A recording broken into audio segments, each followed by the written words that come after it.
galatomi kanarranu kese kaila sani kana simu filkese chida kana rati Jesus argante iru sani gute chida sani bifte arrasi barbana chida kana rati ayana ke guda irmanu mirate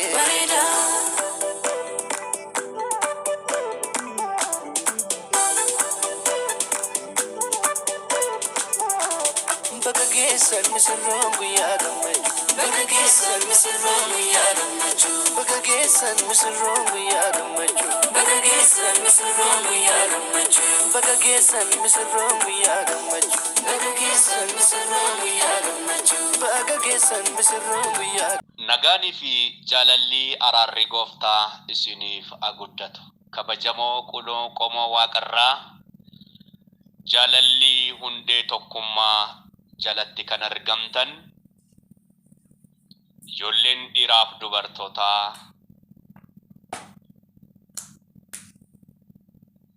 gola warra ormaa keessa kan jirtan haala garaagaraa keessatti kan argamtan ayyaanni waaqayyoo isiniif haa guddatu jechuun jaalladha. Guyyaa kaleessaa gaa'illi ulfinna qabeessa kan jedhu mata duree irratti waan baay'ee akka irraa barattan namoonni baay'een argeera. Waaqayyo sinaa eebbisu. Itti fufnee kutaa lammaffaa isaa guyyaa har'aa ilaalla. Yommuu barattan, yommuu dhageeffattan kophaa keetti waan dhageeffataa jirtuuf fakkeenyaaf warra heerumaniif irraa mulqeen yommuu barsiisu Yesuus kun maal jechuudha akka hin jenne duruma dursee isinitti hima. Riyaaliitiidha. Namni bakkee irratti dhaabbatee fincaanuun saalfatu garuu bakkee irratti dhaabbatee nyaata nyaachoo saalfata jedhama. Kanaaf cubbuun maal akka ta'e adda beeknee barannee gaa'illi maal akka ta'e dhugumatti addaan baafnee ilaaluudhaafi inni kun cubbuu miti. Safuus miti. Safuu cabsuus miti. Kophaa keetti miimoorii keetiin dhageeffatta waan ta'eef dursa gaa'ilaa yommuu barsiisu dhageeffadhu. Warra heeruman akkamitti akka waliin jiran yommuu barsiisu dhageeffadhu. Hunduu si fayyada. Yeroo barattan garuu uf qabaadhaan baradhaa daraa. An kan isin barsiisu barsiisaa wangeelaa Abdoodha. Asuma jaalalli hundee tokkummaarraa hunduma keessaniif warra barnoota gaa'ilaa barachuu barbaadaniif hundumaaf sheer godhaa irraa dhageeffadha. Yommuu barattan kophaa keessanitti waan barataa jirtaniif sheemiin akkasin hin qabne adaraa isiniin jedha. Gooftaan waaqarraa isin haa eebbisu. Waaqayyoon galateeffannee itti darbina. Gooftaa waaqaaf lafaa guddaaf kabajamaaf amanamaa waaqa bara baraa uumama hundumaa maqaa Yesuusiin galanni siif haa ta'u. Nu barsiisuun yaada garaa keetii haa ta'u. Bara baraan eebbifame. Hiika gaa'ilaa nu barsiisu. Nutti himi. Nu hubachiisu. Ija nu bani. Waldaan kiristaanaa miila lamaan dhaabbachuu akka dandeettutti jabeessi. Maqaa Kiristoosiin ameen. Addunyaan kun gaa'ilaaf hiika garaagaraa kenna. Hiika garaagaraa kenna. Gaa'illi jedhu waa'ee gaa'ilaa yeroo dubbatu gareen tokko saalqunnamtii qofaaf kan itti fayyadamanidha. Warri jedhanii gaa'ila saalqunnamtii qofaatiif kan kennan jiru. Yaada isaaniitu. Garuu Waaqayyo seera uumamaa boqonnaa tokko lakkoofsa 26 ammalleen seera uumamaa boqonnaa 2 lakkoofsa 8 irraa hamma 17 yommuu ilaaltan saalqunnamtii qofaaf osoo hin ta'in horaa baay'adhaa jedhee gaafa inni nama uumu waliin akka jiraachuu qaban yommuu inni nama uumu Waaqayyoon argitan jechuudha. Warroonni biyya fageenyaa irratti argaman gaa'ila keessatti walqunnamtiin kutaa tokko tokkoo fi baay'ee barbaachisaa yoo ta'e iyyuu kophaa isaa hiika gaa'ilaa kan kennu miti. gaa'elli yeroo kamuu walitti fayyadamuu saalqunnamtii qofaatiif fayyada. Is only for sexual beings warri jedhan jiru. Kun yaada isaaniiti. Garuu dhugummaan isaa sanidha, san qofaadha kan jedhu kun ufii keessan ilaaltan. Addunyaan akkas jettee yaaddus jira jechuudha. Inni biroo gaa'ila yommuu yaadu nam tokko tokko gaa'ila waan jedhamu yommuu yaadan gaa'illi gidiraa fi dhiphina kan qabudha. Mana hidhaati jedhanii warri yaadanis jiru. Gaa'ila yommuu jedhan sammuun isaanii baay'ee kan ceephaa'u. Mana hidhaa rakkachuu sakaallaa keessa seenuu jedhanii namoonni yaadan jiru.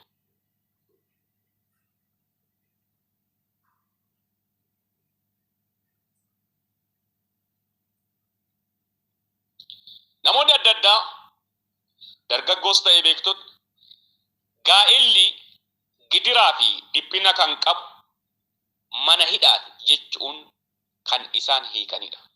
Mana hidhaati.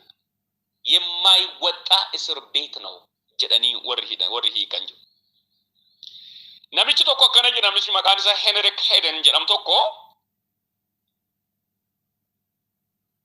gaa'elli sodaachisaadha. Gaa'ela yommuu jedhamu sammuu namaa keessatti sodaa kan uumuudha jedhee ibsa.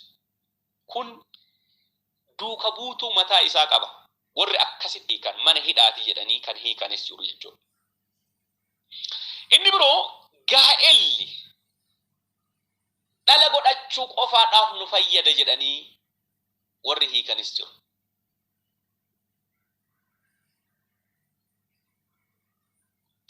Mucaa godhachuudhaaf bakka qunnamtii saalaati inni. Qunnamtii wanni goonuuf mucaa argachuudhaaf jedhanii kan hiikanis jiru jechuudha. Produce godhuudhaaf. Macaafa fudhatu seera macaafa faarfannaa boqonnaa 127 lakkoofsa 1-3 gaafa laaltan ijoolleen kennaa Waaqayyooti inni kan jedhu ijoollee argachuudhaaf jedhanii warri hiikkatan jiru. Kana qofaaf ilaata gaa'elli. Qeenxee qofa keessaa fudhata. Yaada walii galaa kan macaafichaa yoo hin fudhatin taate rakkisaadha. Mikiyaas 2:15 kanarratti dabalataaf gaa'illi dhiirsa niitii fi ijoollee otoo hin ta'in dhiirsaa fi niitii akka ta'e ifatti dubbata sagaleen Waaqayyo. Gaa'illi eenyuun hin dabalatu. Eenyuun hin dabalatu. Keessa gadi seenaa gaafa laalle baay'ee akka isinitti tolu abdiin qaba. Akka seensaattiidha kan dubbataa jiru.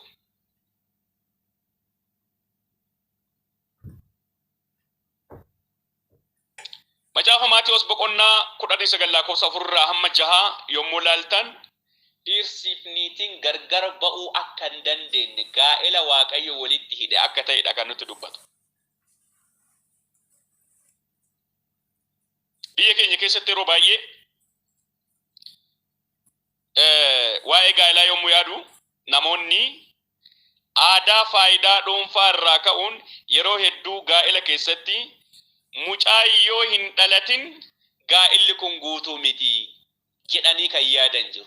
Kanaaf waldaan kiristaanaa gaafa namoota walitti heerumsiiftu, gaafa wal fuusisanii, gaafa qubee walii godhan, yeroo dhibamus, yeroo fayyaas, gaafa mucaa godhattes, gaafa mucaan godhannes gaa'ela keetiif amanamoo taatee in horattaa jedhanii wanni gaafatanii fi gaa'ela keessatti mucaan dhabamuu danda'a. Gaa'elli mucaa godhachuu qofaaf kan fuudhan miti. Horuu qofaaf miti. Horuu dhabuunis jira jechuudha gaa'ela keessa. Horuu dhabuunis jira. Yoo hin dayin dubartiin takka heerumtee gadaamessi isii mucaa yoo hin qabaatin gaa'illi sun sirrii miti jechuun hin danda'amu. Gaa'ela kan banu Waaqayyoodha. Gadaamessaa kan banu Waaqayyoodha. Gadaamessi ishee banaa ta'e innichi isheedhaan wal fuudhu sanyiin isaa sanyii isaa keessatti yookaan immoo sperm isa jedhamu kana keessa sperm jechuun dhangala'oodha. Isinii galaa jira miti dhangala'oodha. Qunnamtii saalaa gaafa godhu dhiiraaf dubartoonni abbaan manaa fi haati manaa jechuudha. Fillafiiti kophaa keetti eerfoonii waan dhageeffattu sheemii tokko malee dhageeffadhu daraashi. Gaafa wal qunnamtii saalaa godhanii abbaan manaa sanyiin isaa ishee keessatti bu'u. Sanyiin kun spermi jedhama. Sanyii miti kun spermi jedhama. Spermiin kun dhangala'oo jedhama. Dhangala'oo kana keessatti seeds SEEDS seeds waan jedhamaatu jira. Sanyii jedhama. Sanyiin kun spermii kana keessa sanyii yoo hin jiraatin dubartiin tun ulfaa'uu hin dandeessu jechuudha. Spermii keessa yoo seedsiin hin jiraatin. Kanaaf haati manaaf abbaan manaa akkuma fedha waaqayyootti wal fuudhanii maybe abbaan manaa maybe he will be the barren maseenaa ta'uu danda'a beekamu. Sanyiin dhabamuu danda'a. Garuu jaroonni maal ta'u walitti hin gammaduu haadha manaaf abbaa manaati waliin hin jiraatu dhala dhabuu garuu ni danda'a. Dhala dhabuu ni danda'a. Beekamu. Haala hunda kam ni jeessu waaqayyoodha jechuudha. Gaa'illi gaa'elaa jechuudha. Gaa'illi dhala dhabuuf argachuu irratti waan adda bayamu miti. Gaa'ela eenyullee addaan baasee hin danda'u kan akkasitti hubachuun baay'ee barbaachisaadha. Namoonni yaa qeenxee keessaa fudha tokko misila isiniin jedheetiin ture. Tokko ammoo akkas jedhu gaa'ela yommuu ilaalu.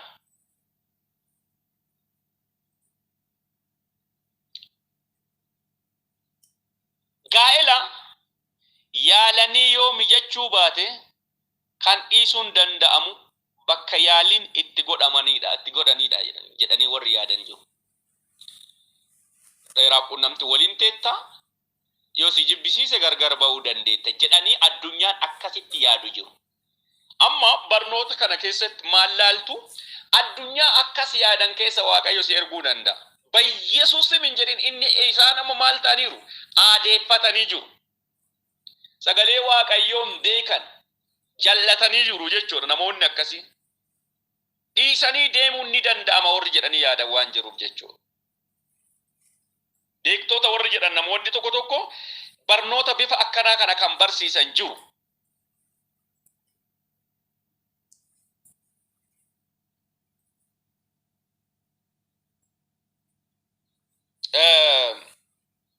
Haadha manaatiif abbaan manaa wal gowwoomsanii gargar deemuun hin danda'amuyyuu itti yaaltee erga yaaltee booddee gowwoomsitee biraa deemuu akka hin dandeenye macaafa Milkiyaas boqonnaa 2 lakkoofsa 14 irratti dubbisuu dandeenya. Milkiyaas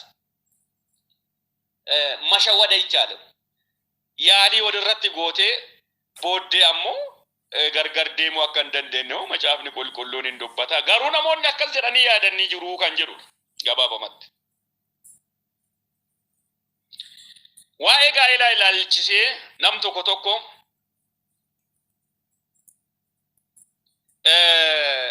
warri akkana jedhanii yaadan jiru. Gaa'elaa namoota saalaan wal fakkaatan gidduutti kan godhamudha jedhanii warri yaadanis jiru. Warra saalaan wal hin fakkaanne osoo hin ta'in dhiiraaf dubartoota osoo hin ta'in dubaraaf dubara yookaan immoo dhiiraaf dhiirri wal fuudhuun gaa'elli sirrii isa sanidha jedhanii kan yaadan jiru. Lesbians warri jedhan. Lesbians dubaraaf dubarti warri wal gadhoomsan jechuudha. Sirriidha jedhanii warri waan akkasii yaadan jiru. Namoota saala wal fakkaataa qabatan jechuunis gaa'ela dhiira wajjin yookiin immoo dubara wajjin walitti dhufanidha. Gaa'elli sirrii isa kanadha jedhanii warri yaadan jiru.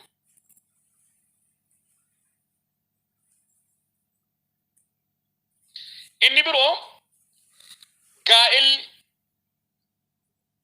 dhiira tokkoo fi dubartoota hedduu wajjin dhiirri tokko dubartoota hedduu wajjin waliin godhatanidha. Gaa'elli kan godhatamu dhiira tokkoo fi dubartoota hedduu wajjin jedhanii akkasitti kan aadeeffatanii wanti kun waan sirriidha jedhanii kan fudhatanii rullee jiru. Hiika gaa'ela ofiif kennan jechuudha. Amantoolee hedduu keessatti jechuudha. Just I'm teaching you as a worldwide. akka addunyaatti ani dubbachaa jiru akkasitti akka naa hubattan garuu.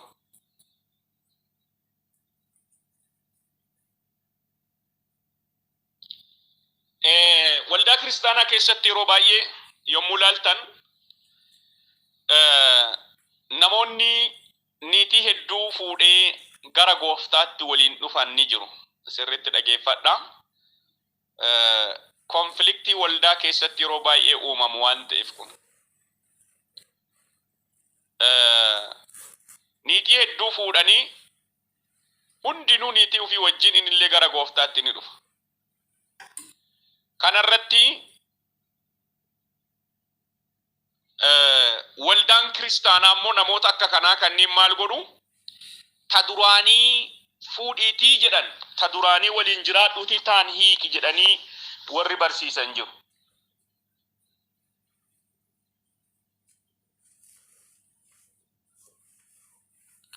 Niitii ishee duraa haa hambifatu, niitii ishee duraa hambifatee warra kaan haa baasu jedhanii warri barsiisan jiru.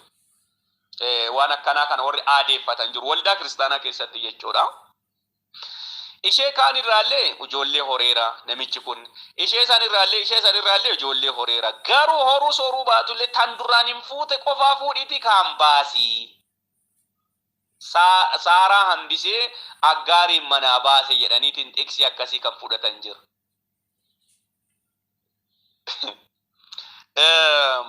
Inni biroo niitota isaa lamaan akkuma isaan jiranitti qabatee kan turullee jiru. Turaa jedhee kan barsiisanillee jiru. Inni biroo niitota qabate keessaa tokko filatee warra kaan gadi lakkisuu ni danda'a kan jedhanillee jiru.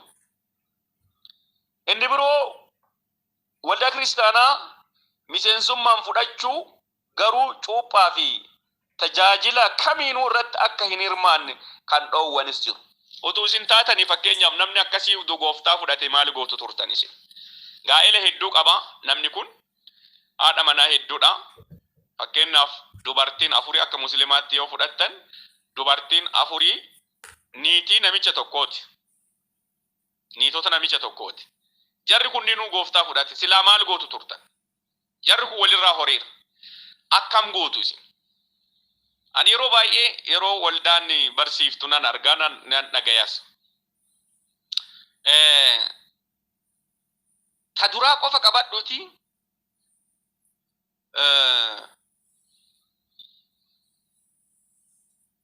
kaawwan ofirraa baasi, ofirraa ari'i warri jedhanii barsiisan jiru waan ta'eef utuu isin ta'e maal gootu laata? Utuu Waaqayyo geggeessaa waldaa isin godhe. To waldaa bakka buutan amma jaalallu hundee tokkummaa irratti barsiisaa raa beektonni baay'een as keessa jiru horinaa ol baay'ee deemtan jirtan as keessatti utuu si ta'e maal goota? Dubartoota akkasii nama akkasii hojii manaa utuu isinii godhe silaa gaariidha nama naa deebisuuf gaariidhaan jedhee yaada ture.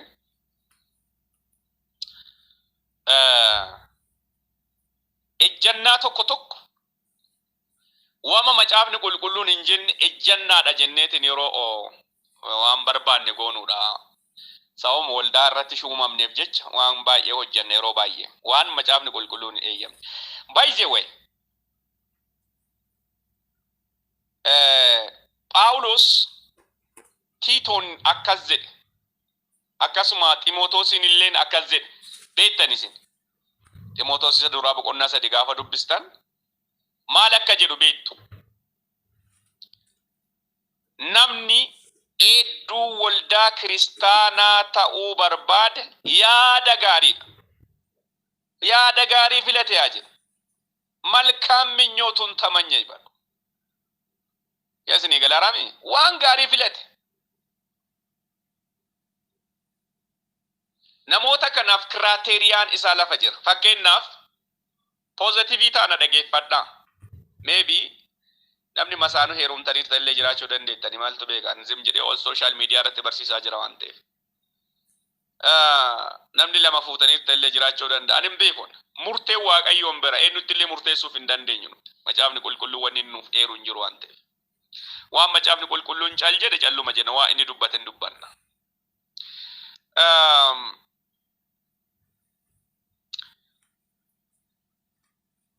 Maal jedha macaafa irratti kan haadha manaa tokko qabu haa ta'u jedha. Isin galee achi keessa tokkotti qofa fudhadhe kiraateriyaa inni kaa'u keessaa tokko qofa fudhadhe fakkeenyaaf ka himmachoofne ka dhugaatii itti himmachoofne kan ganzaban jaalanne kan hawaasa keessatti waan ittiin jedhan kan maatii ofii bulchuu danda'u jedhee kan haadha manaa tokko qabu jechuun waldaa keessa kan haadha manaa qabu lama qabullee jiraachuu danda'a jechuudha. Gara tajaajilatti as hin baasin. Hedduu waldaa kiristaanaa akka hin taane hojii episkooposii akka hin hojjenne malee macaafni qulqulluun jara mulee kan kaa'u gaa'ela addaan hiikuun akka hin danda'amnetti jedhamtu. Kana jechuun haadha manaa lama fuudhuun hin danda'ama jechuudha jettanii kan yaaddan jirtan. No, hin danda'amu. Garuu fuudhee jira, dukkana keessa jira, dukkana keessatti fuudhee dubartii 4-5 wajjin gara gooftaatti dhufe. Gara gooftaatti waan dhufeef nama kana tajaajilaa yeroo guutuu gootee muuduu hin dandeessu. Hojii diyaaqonii, hojii episkooposii, hojii gargaartuu waldaa, hojii eegduu waldaa gootee shuumuu hin dandeessu. Garuu waldaa wajjin waaqeffachuu hin danda'a. Waldaa wajjin waaqeffachuu hin danda'a. Dubartoota moosan wajjin jiraachuun adda baasuun aangoon siif kenname hin jiru waan ta'eef. Hin jedhu ka macaafni qulqulluun. Ta duraa baasitii ta'an qabadhu minaamin wanni inni jedhe hin jiru. Akkasitti akka naa hubattan barbaadu. Tokko tokko gooftama fudhatee utuu jiruyyuu niitii biroo fuudha. Qaama saalaa kana of gadi qabu, foon isaa kana ajjeesuu dadhabuurraa kan ka'e gara niitii biroo deema. Ishee biroo deemeetini, kan biroo laaleetini, inni tokko tajaajilaadha. Mishineeriidha. Mishineeriidha mi garmaachuu naqa.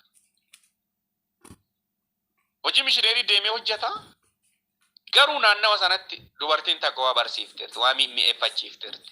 Kanarraa kan ka'e dubartoota hundumaa cafacafuu jalqabe namichi. Tututtuquu jalqabe. Ishee takka fuudhee galiin haadha mana abbaan ijoollee 7 isaa waliin 8 haadha manaa isaa waliin 9 tan biroo sin fuudhe. Namni gaafa cubbuu hojjetu, namni gaafa kufu tiksii barbaadata. Namoota akkasii hoo maaltu wayyaa gaafii akkanaa meebii kaasuu dandeessa. Nam fakkeenya warra utuu gooftaatti hin dhufin niitii 2 fuudhee 3 4 fuudhee kan dubbadhe. Utuu gooftaa qabu dubartii biroo kan fuudhe hoo maal ta'uu qabaa? Atta isa godhuu qabaa? Maal ta'uu qabaa? Kan jedhuuf nama sanaaf deebiin hin jiru. Murteen Waaqayyoon qofaadha. Ittis murteessuu hin dandeettu isattis yoo ta'e. Ati amma booddee faayidaan qabdu, ibiddaaf qophoofteerta, bu'aan qabdu jechuu hin dandeessu. Xiqqoo isin ulfaachuu danda'a dubbiin kun. Haa ta'u malee murteen isaa Waaqayyo biradha. Waaqayyo waan isa godhu. Meebii Hafuurri Qulqulluun itti dubbataa laata? Ani hin beeku. Dubbachuu danda'a. Kun assaraariin kan Waaqaati. Nama akkasii kana tajaajilaadha. Garuu niitii biroo fuudhe. Niitii fuudhe sanarraa daa'ima godhate. Atta goote kan lammaffaa fuudhe sana. Waliin baaftee ariita? No. Addaan hin hiikin jedha macaafni qulqulluun. Garuu akka nama ibiddaaf qophaa'ee tokkotti ibiddaaf qopheessitee lafa kaa'uu hin dandeessu ati isa yoo taate. Haa ta'u malee nama kanaaf tajaajila barbaachisu tokkollee kennuufiin hin danda'amu. Tokkollee kennuufiin hin danda'amu.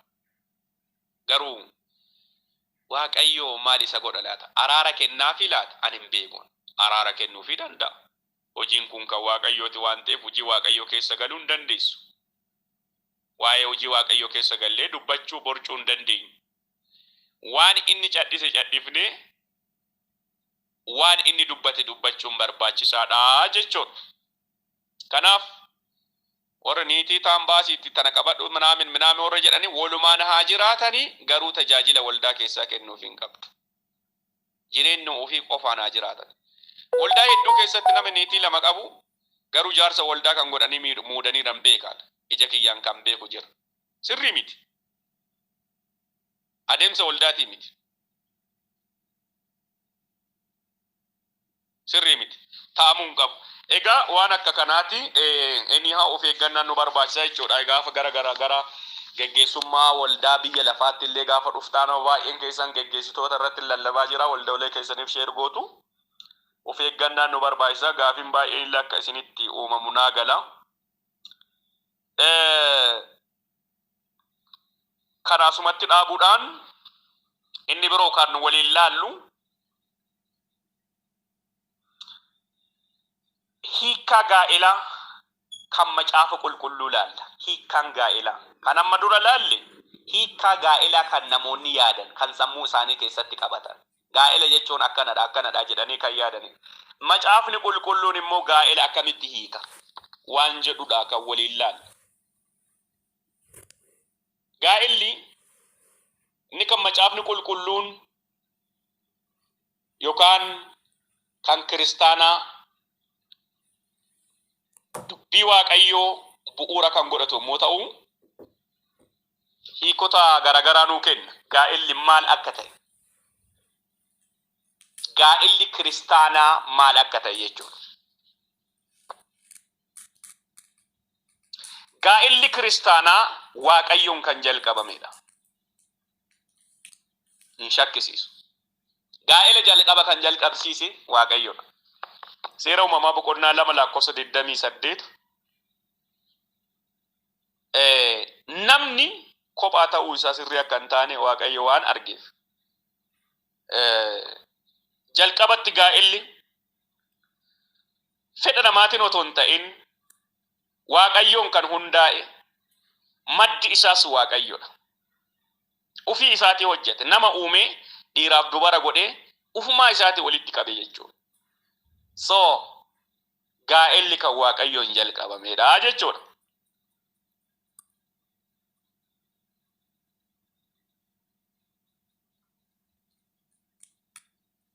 Inni biroo gaa'elli walitti dhufeenya namni waaqayyo wajjin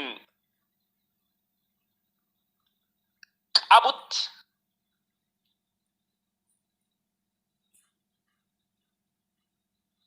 kan Addaamii fi Heewaan qulqulleeffatanii qabanidha.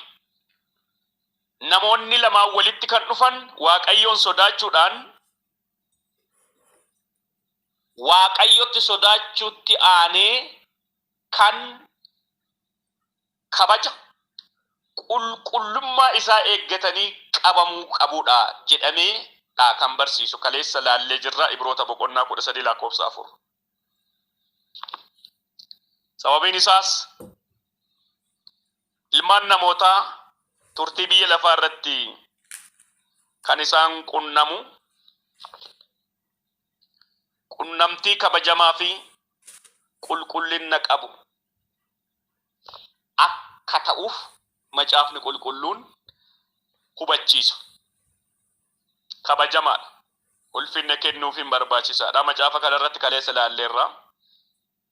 Gaa'elli kabajamaa akka ta'e, ulfinna qabeessaa fi ciisichis sireenilleen qulqulluu ta'uun akka irra jiru laallee jirra.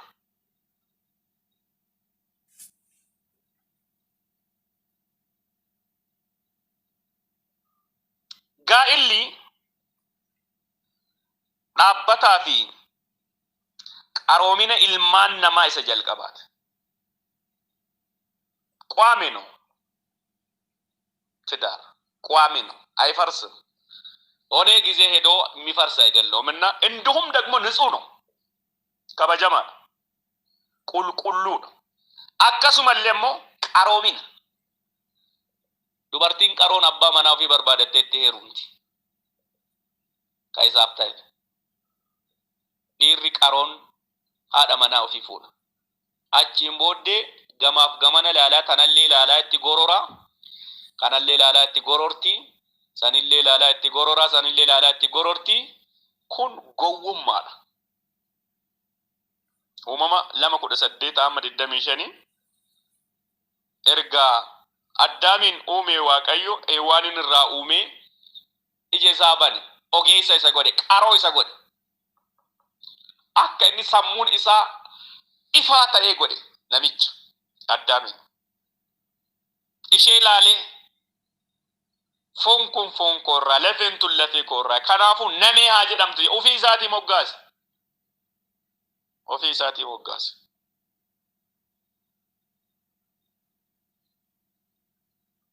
Gaa'elli karaa dhalooti Waaqayyoon sodaatu ittiin bakka bu'uudha.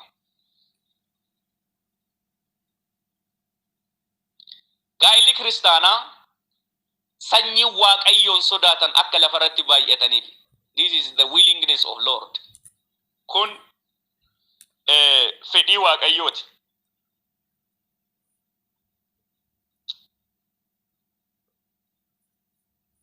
Galanni Waaqayyoof haa ta'u.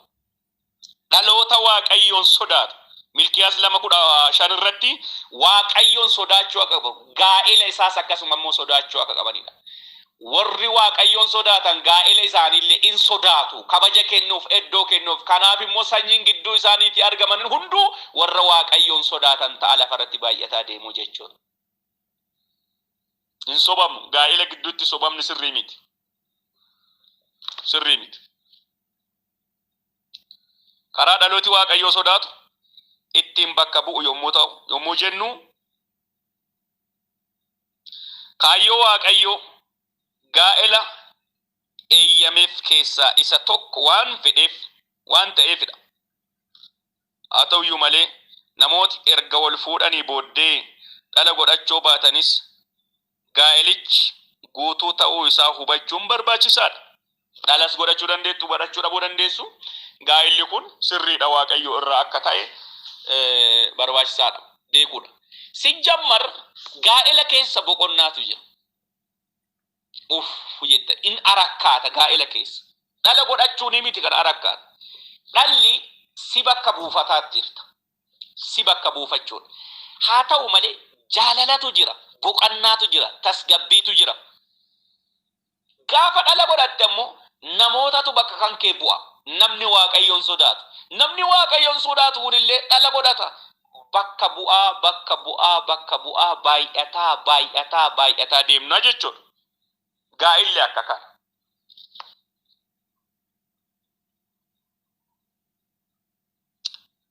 Inni biroo gaa'illi dhibee ejjaa jalaa miliquudhaaf kan bu'uureeffamudha. Dhibee ejjaa. Namni yoo gaa'ela hin qabaatin algaa irra ciisee ejja. Shoshuuqaatuun ciisa algaa irra. Yaadaan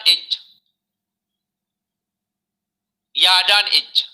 Algaa irra ciisanii waan fedhan ta'an dhiiras haa ta'e dubartiin yoo Waaqayyoon hin sodaatin like masturbation waan akka ofirraa sanyii dhiiraa ofirraa baasuu, fedhii ofirraa baasuu, waan akka kanaa kanneen ta'e like masturbation.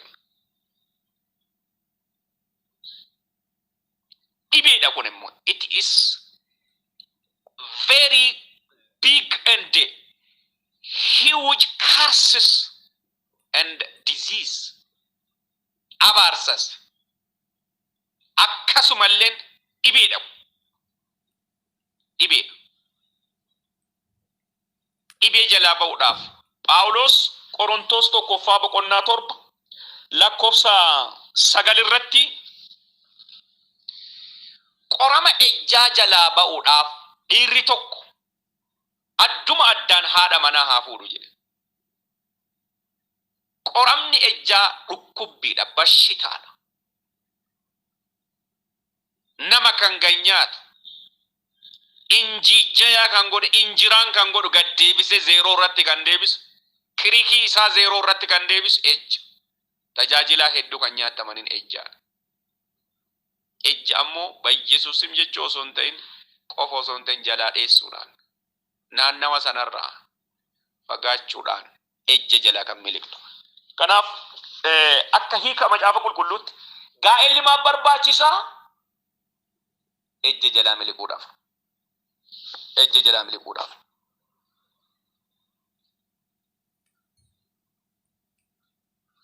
Inni biroo gaa'elli kan barbaachisuuf wal qabsiisa dhiira tokkoo fi dhalaa tokko gidduutti kan raawwatamudha.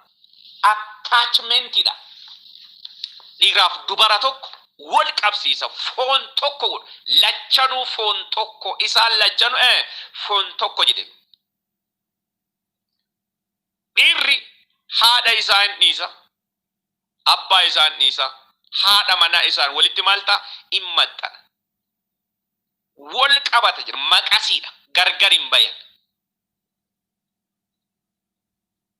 Guutuudha mana isaan keessatti. Waldaa ijaaruun hin danda'amu. Fakkeenyaaf haati manaa takka amantuu yoo hin taane abbaan manaa yoo amanaa ta'e gidduu isaaniitti rakkinnaadha. Gidduu isaanii waldaa dhaabuu hin dandeettu. Ka amanaa hin taanetu jeeqa. Garuu gaafa lachanuu amanaa ta'an jarri lamaa waan wal qabsiisanii wal qabsiisa isaanii kana gidduu tokkollee seenuu waan hin dandeenyeef waldaan dhaabbachuun hin danda'achi jechuudha. Qaamni gurguddaan sadiidha addunyaa kanarra kan jiru dheengadda dubbadheera natti fakkaata. Tokko maatiidha. Maatiin haadha manaaf abbaa manaarraa kan. Maqasii lama kanarraa kan. Maqasii tokko. Addan ba'u maqasii walumaan waa mura. Walumaan waa qabata ilkaaniin. Tokkodha. Foon tokko. Maatiidha. Lammaffaan waldaadha. Sadaffaan immoo mootummaadha. Kanatu biyya jedhama. ቤተሰብ ቤተ ክርስቲያን ቤተሰብ ወደ ቤተ ክርስቲያን ሀገር ነው የምትሆነው። ወልቀብሲስቱ ገለኒ ዋቀዮ ፋት ወልቀብሲስቱ አከታት ቤኩን ኑራ ኤገማ ጀቾ ሴሮ መማ ቦቆና ቶኮ ላኮስ ዲደሚ ቶርበራ መዲደሚ ሰዴታ ጋፈላልተን ዋቀዮ ጀልቀበት dhiira tokkoo fi dubartii tokko godhee uumuun isaa akkasuma akka isaan wal fuudhan ayyamuun isaa gaa'elli saala wal fakkaataa gidduutti akka hin eeyyamamnee fi niitii tokkoo fi tokko qofaaf niitii tokkoo fi achii ol immoo akka hin eeyyamamne akkasumallee beekuu qabna. Wal qabsiiftuun niitii tokkoo fi dhiira tokko kanatu wal qabata. Gaa'elli kanaadhaan kan beekamu malee kan biroon miti. Galanni Waaqayyoof haa ta'u.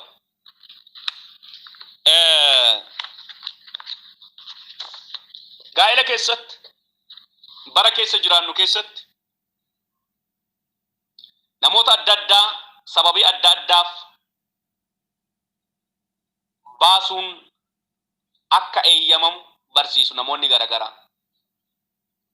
Dubartii jechuudha. Fakkeenyaaf manneetii amantaa irraa Protestaantiin ala manneetii amantaan tokko tokko akka qajeelfamaatti godhatanii kan itti fayyadaman jiru.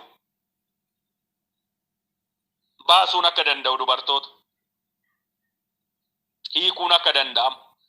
Ufii isaaniitti dubbatu. Akka macaafa kennaatti garuu baroota keessattis bara dhufuttis bara baraanis hiikuun hin danda'amu. Waaqayyotu wal qabsiise waan ta'eef jechuudha. Wal qabsiisa Waaqayyo wal qabsiise kana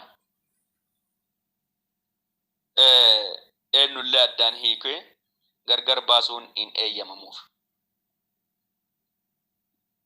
Sababiin namoonni akka gargar baaniif eeyyamaman namoonni tokko tokko yookaan akka amantaa isaaniitti jechuudha. Abbaan manaatii fi haati manaa monoksee ta'uu yoo barbaadan gargar ba'uu jiru. Kun akka ortodoksiitti. Sababii yaaddoof lachanuu waliin jiraachuu hamma hin dandeessifnetti haalli yaaddeessaa yoo uumame gargar ba'uu danda'a. Haalonni immoo baay'eedha jedha. Ni biroo qunnamtii saalaaf dandeettii dhabu yoo argame wanni akkasii waggaa sadiif haa eeggannu. Rakkinnichis yoo fooyya'uu baate yookaan furmaata dhabe garuu gaa'elicha diiguun ni danda'ama jedhanii waan akka kanaa warroonni dubbatan jiru jechuudha. Nuun garuu nun ilaallatu. Argattee argachuu dhabde. Mucaan dhufee qunnamtii saalaa dandeette dadhabde walitti hidhamteerta waan ta'eef waliin jiraachuu. Ingidi niitii tana baaftee kan biroo yoo fuute qunnamtii saalaa dandeettaa miti. Abbaa manaa kana biroo baatee kan birootti heerumte qunnamtii saalaa dandeettaa osoo hin ta'iin. Yoo kana biraa sanyii dhabde sanitti heerumte sanyii argattaa miti. Kanaafuu isa Waaqayyo walitti qabsiise eenyullee gargar hiikuu hin danda'u jechuudha. Gooftaan Waaqarraa bara jireenya keessanii haa eebbisu. Kanaaf waa'ee hiikaa ilaalchisee macaafni qulqulluun waan garagaraa kaasaa. Isa kana immoo asii ol baay'ee yoon deeme immoo yeroon waan nu jalaa deemuu fi sababiin wal hiiknuuf jedhu sababii waa'ee gubbaatti deebi'aa sababii wal hiiknuu fi walitti bu'iinsi yeroo dheeraaf otoo gargar hin citin abbaan manaa fi haadha manaa gidduu yoo jiraate gargar hiikamuu ni danda'a warri jedhan jiru. Inni tokko lubbuu hiriyyaa gaa'ela isaa miidhuu yoo yaale gargar hiikamuu ni danda'ama jedhanii warroonni yaadan jiru. Kun hunduu waan qabxiilee hedduutu kaa'ama. Haa ta'u malee macaafni qulqulluun kallattiinis alkallattiinis hiikuun akka hin dandeenyedha. Kan laallu fakkeenya macaafni qulqulluun irraa nuu ka'u irraa kaanee guyyaa boruu ilaalla qajeelumatti jechuudha. Barnoota gara 3 4 5 takka wal wajjiniin ilaalla jechuudha. Gaa'ela keessatti maal fa'a akka ta'e jechuudha. Akka seensaatti ilaalle keessa seennee dursi gaa'elaas maal fa'a ilaallata. Warri dursa gaa'elaa seenan maal fa'a godhuu qabu. Erga gaa'ela keessa seennee hoo akkamitti jiraatti? Niitiin haadha manaa wajjin abbaan manaa niitii wajjin maal fa'a jiraatu? Ijoolleen hoo maatii wajjin akkamitti jiraachuu qaba gaa'ela gidduutti waan jedhu wal wajjin ilaalaa deemna jechuudha. Waaqayyo Waaqarraa sinaa eebbisu. Malakkan bareedaa gaa'ila gooftaan eebbise. Malakkan bareedaa gaa'ila gooftaan eebbise. Malakkan bareedaa gaa'ila Yesuus eebbise.